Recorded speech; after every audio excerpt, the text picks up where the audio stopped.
all will be okay. I move on each and every day. The past is where it stays, way back a year ago. I've changed for the better this time. I thought I would never be fine. I strive just to say I'm alright. And for the first time in a long time, I'm alright.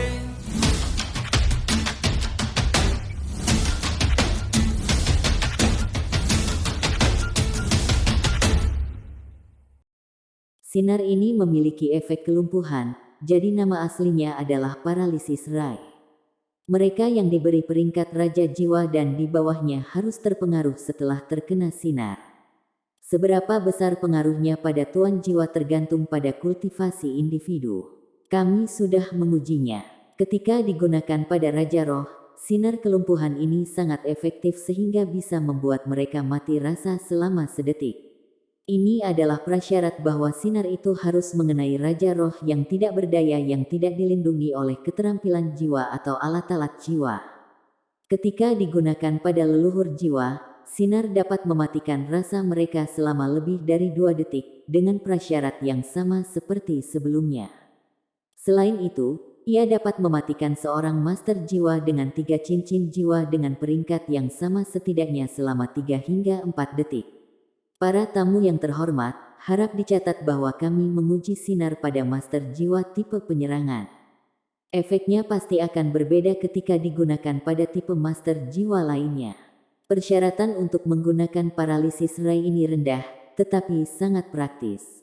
Ini adalah produk berkualitas di antara alat jiwa kelas 3. Tawaran awal adalah 1000 koin jiwa emas, dengan setiap kenaikan tidak lebih rendah dari 50 koin jiwa emas. Tawaran dimulai sekarang. Seseorang segera mengangkat papan lelang mereka ketika King Ya selesai berbicara. 1300 koin jiwa emas.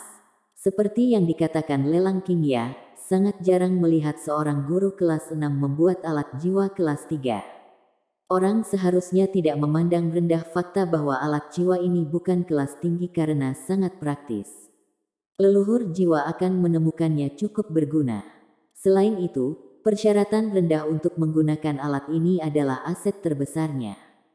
Sebagai akibatnya, harga lelang untuk barang-barang seperti itu selalu berada di sisi yang tinggi. Segera, harga melesat melewati tanda 2000 koin jiwa emas.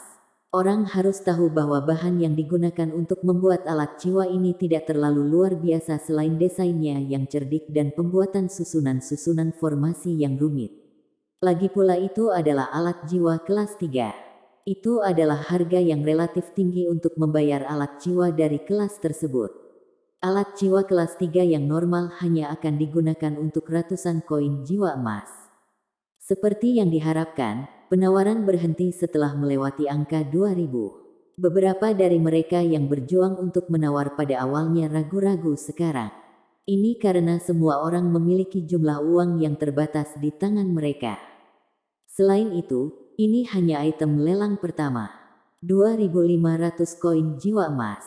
Pada saat ini, Wang Yan tiba-tiba mengangkat papan di tangannya. Mata lelang King Ya bersinar, dan dia tersenyum manis pada Wang Yan, yang mengenakan topeng. Tamu terhormat nomor 166 telah menawar 2500 koin jiwa emas. Apakah ada yang akan naik lebih tinggi? Sumber pendapatan lelang berasal dari komisi dari penjualan barang lelang. Misalnya, jika item yang harganya 100 koin emas jiwa dijual seharga 200, rumah lelang akan mengurangi 10% dari jumlah total sebagai potongan mereka. Lelang akan mendapatkan 0,1% dari jumlah di atas biaya barang lelang. Seseorang seharusnya tidak memandang rendah nilai kecil sebesar 0,1%. Itu sangat normal untuk pelelangan kelas 4 yang melebihi 100.000 koin jiwa emas sebagai keuntungan pada akhir hari. Karena ini adalah Star Luo City, dan bahkan lelang terbesar di seluruh kerajaan Star Luo, mereka praktis harus mengatur pelelangan yang tak terhitung jumlahnya setiap hari. Beberapa juru lelang tingkat tinggi biasanya hanya muncul sebulan sekali, tetapi dapat menghasilkan banyak melalui komisi.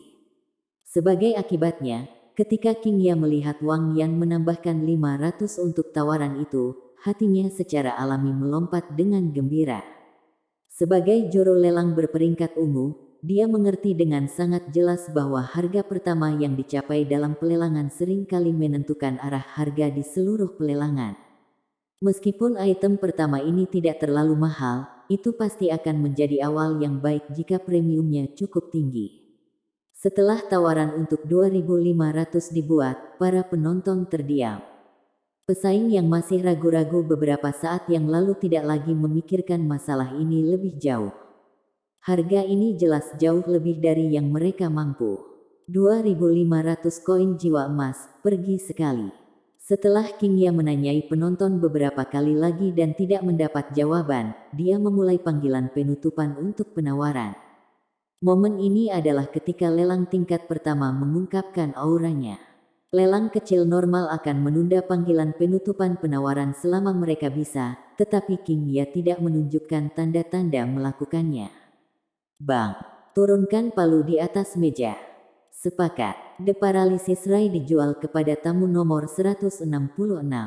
Terima kasih atas kebaikan Anda. King Ya memberi Wang Yan senyum manis lagi, yang dia jawab dengan anggukan ringan. Siapa yang akan menggunakan alat jiwa ini? Wang Yan menoleh dan bertanya pada kelompoknya. Heika itu adalah yang pertama untuk menyela. Guru Wang, berikan rai kelumpuhan ini kepada saudara junior. Efek dari alat jiwa ini sangat jarang. Saya rasa produsen formasi ini menyembunyikan sesuatu di dalamnya yang sangat sulit ditiru. Meskipun saudara junior belum memupuk 3 cincin jiwa, kekuatan jiwanya telah mencapai peringkat 27. Dia mungkin merasa sulit untuk menggunakannya, tetapi dia masih bisa menggunakannya sebelum mencapai peringkat 40. Mendengar dia mengatakan ini, yang lain secara alami menutup mulut mereka.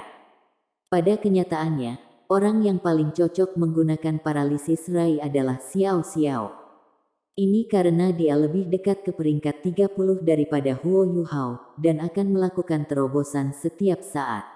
Namun, jelas bahwa Heika itu punya alasan untuk mengatakan ini. Secara relatif, paralisis rai ini bahkan lebih cocok dengan gaya bertarung Huo Yuhao. Huo Yuhao tidak pernah berpikir bahwa dia benar-benar mendapatkan item lelang pertama sebagai insinyur jiwa cadangan. Saat pelelangan berlanjut, benar-benar ada banyak barang bagus untuk berspesialisasi dalam alat jiwa. Mayoritas alat jiwa yang luar biasa berasal dari kelas 3 hingga kelas 5. Wang Yan terus-menerus menawar barang-barang itu, dan membeli lebih dari 10 alat jiwa, membagikannya kepada semua orang. Berikut ini adalah item kedua hingga terakhir untuk hari ini. Setelah item ini dilelang, kami akan datang ke grand final kami. Saya percaya penonton pasti akan terkejut.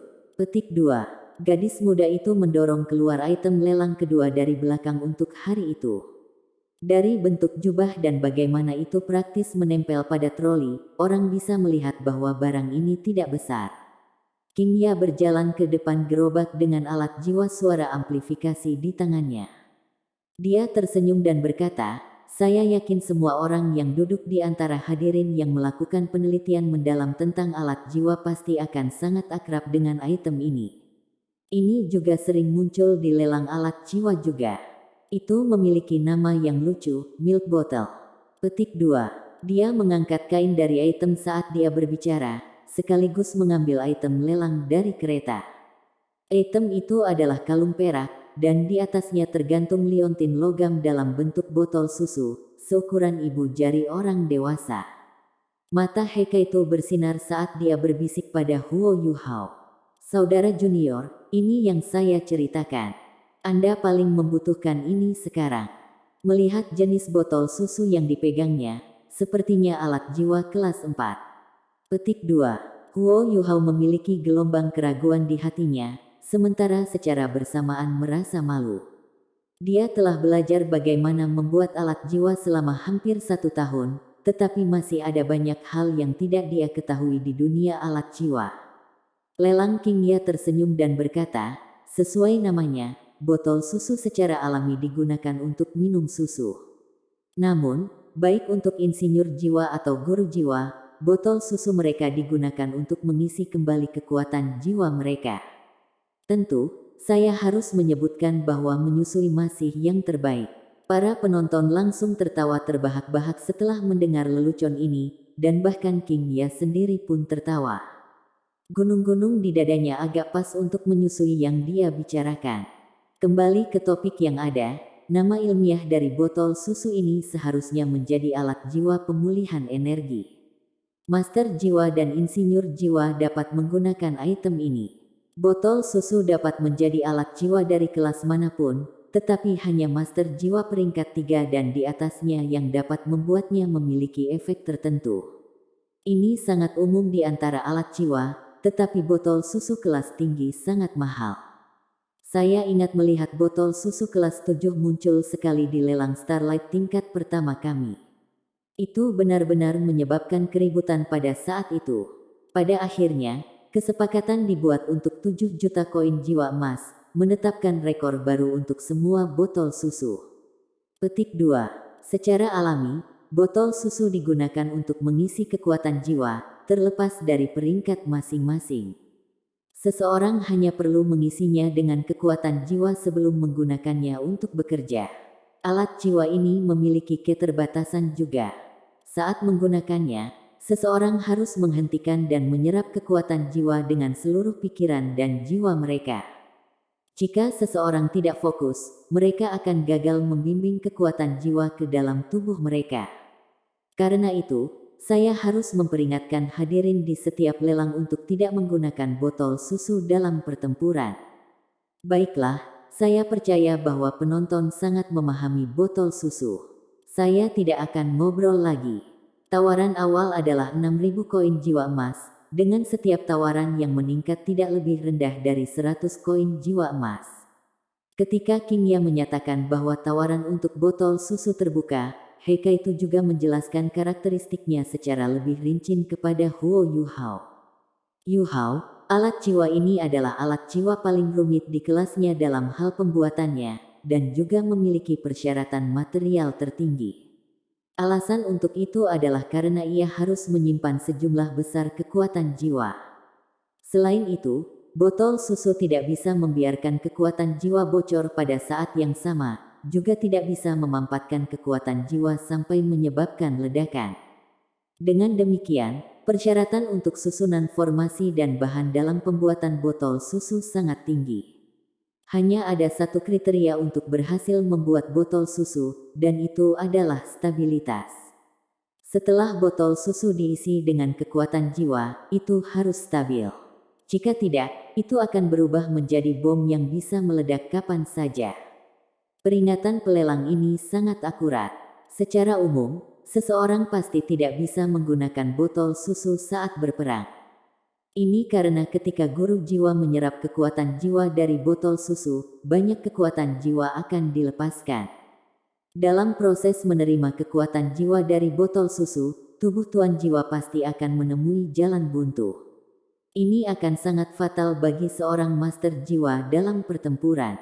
Terlebih lagi, ada saat-saat ketika sangat sulit mengontrol botol susu. Itu biasanya akan menyerap semua kekuatan jiwa tuan jiwa, atau mengisi kekuatan jiwa seseorang hingga penuh. Botol susu tingkat tinggi mahal karena sangat menuntut dalam hal bahan yang dibutuhkan. Terlalu sulit untuk membuatnya. Kesulitan membuat botol susu kelas 7 bahkan bisa melampaui alat jiwa kelas 8 yang normal. Paling tidak, seorang master alat jiwa kelas 8 diperlukan untuk membuatnya. Bahkan saya hanya bisa membuat botol susu kelas 3 pada saat ini. Itu sendiri tidak berarti apa-apa, tetapi butuh waktu terlalu lama untuk membuatnya. Saya hanya mencoba membuatnya sekali, dan tidak akan melakukannya lagi. Yuhao, segalanya berbeda denganmu karena kemampuan bawaanmu adalah berbasis roh. Kekuatan spiritual Anda cukup kuat untuk menjadi sangat efektif dalam mengendalikan botol susu. Dengan begitu, akan lebih mudah bagi Anda untuk mengontrol seberapa banyak kekuatan jiwa yang Anda serap. Petik 2.